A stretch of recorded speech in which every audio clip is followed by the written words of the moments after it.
In 2019, one company was about to pull off the biggest IPO in American history. It had raised over $12 billion from some of the smartest investors on the planet.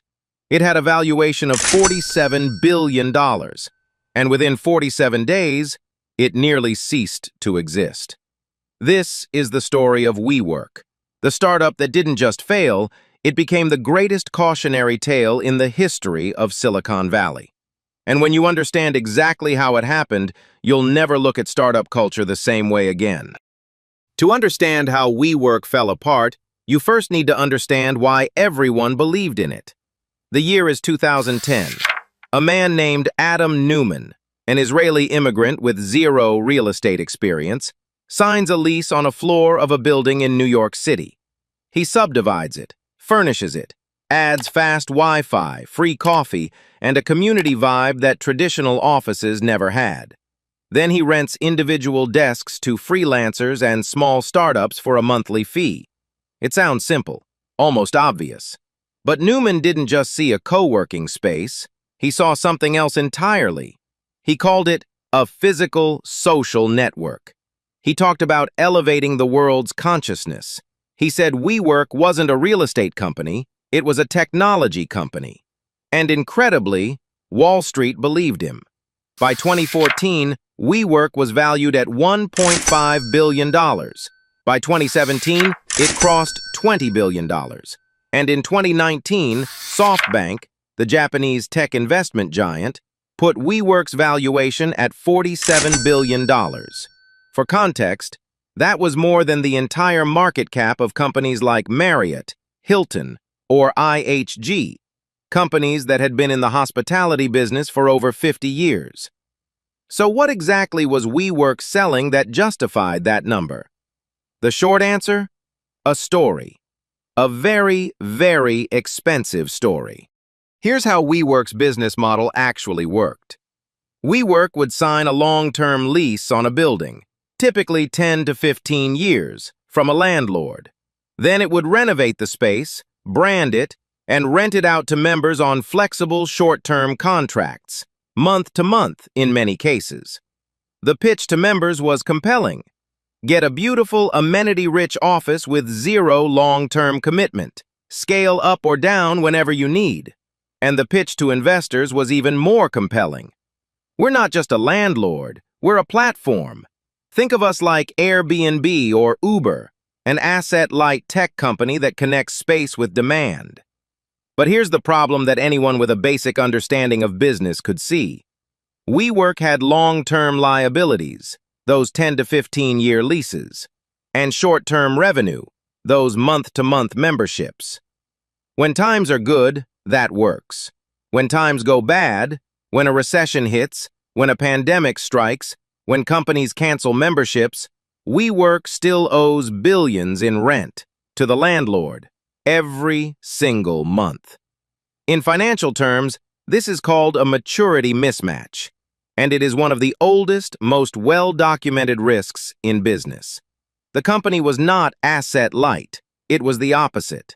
By 2019, WeWork had $47 billion in long-term lease obligations on its books, and it had $3.5 billion in cash. The math didn't work. It had never worked. But for years, nobody wanted to say that out loud. To understand WeWork, you have to understand Adam Neumann, because in many ways, WeWork was Adam Neumann. He was 6'5", charismatic beyond belief. He'd walk into a room and people would follow him anywhere. He believed, genuinely believed, that WeWork would one day be worth trillions of dollars. He told employees they were on a mission to change the world.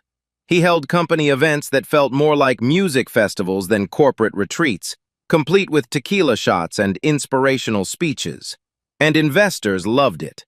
Masayoshi Son, the founder of SoftBank and one of the most powerful investors in the world, met with Neumann for just 12 minutes before committing $4.4 billion to WeWork. 12 minutes. But behind the charisma was a pattern of behavior that should have been red flags from day one. Neumann trademarked the word "we," and then sold that trademark back to his own company for $5.9 million. He borrowed money from WeWork at below-market interest rates. He owned several of the buildings that WeWork leased from him personally, collecting rent from the company he ran. He smoked marijuana on a private jet. He had a chief of staff who was reportedly hired partly based on his ability to roll a joint. These weren't just quirks. They were symptoms of a company where one person had complete, unchecked control, and where the board was either unwilling or unable to say no. WeWork gave Neumann shares with 20 votes each, compared to 1 vote for regular shareholders. He was, for all practical purposes, untouchable, until he wasn't. In August 2019, WeWork filed its S-1, the document companies submit to go public on the stock market. And that's when everything unraveled.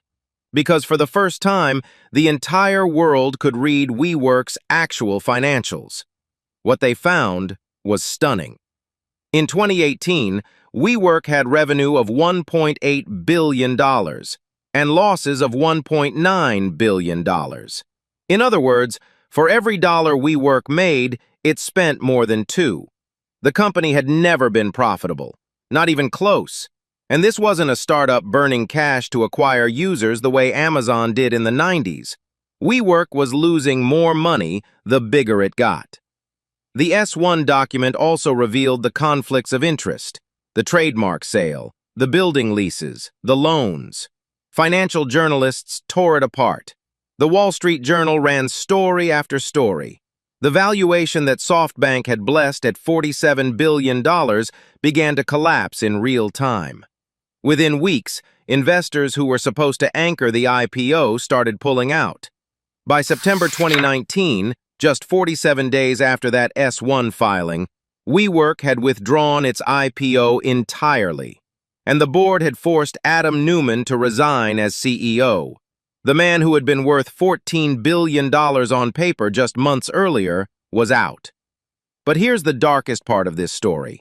As part of his exit package, Neumann received $185 million in consulting fees, and SoftBank bought back his shares for nearly $1 billion. The man who drove the company into the ground walked away with close to $1.2 billion. The 12,000 employees who were laid off in the months that followed, most got 2 weeks severance.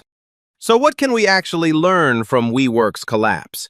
Because this story isn't just about one reckless founder and a few bad decisions. It's a masterclass in how entire ecosystems, investors, boards, media, can choose to believe a story even when the numbers say otherwise. Lesson 1. Revenue is not the same as a business model. WeWork had billions in revenue, but its cost structure made profitability mathematically impossible at scale. Always ask, does this company make more money as it grows, or does it lose more? Lesson 2. Charisma is not a strategy. Neumann was extraordinary at selling a vision, but vision without operational discipline is just theater. The best founders combine both. Jobs had Wozniak, Gates had Ballmer. Neumann had no one to balance him out. Lesson 3. Governance matters more than growth. WeWork's board had almost no real power. When one person controls the votes, controls the narrative, and controls the exits, the company stops being a company. It becomes a cult. Lesson 4. The incentives were completely backwards. SoftBank needed WeWork to justify its own vision fund. Banks needed the IPO fees. Neumann needed the valuation to borrow against his shares. Everyone in the room had a reason to keep the story going, even when the story made no sense. And lesson 5, the most important one. The real estate was always real estate. No matter how many times Neumann called it a tech company, it was a company that signed leases and rented desks. The moment investors started evaluating it on tech company multiples instead of real estate fundamentals, the game was over. The only question was when.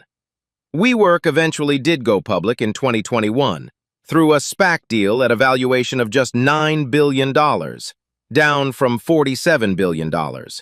And in November 2023, WeWork filed for bankruptcy. The company that was once valued higher than Ford, General Motors, or Delta Airlines, gone. WeWork's story isn't unusual. It's a pattern.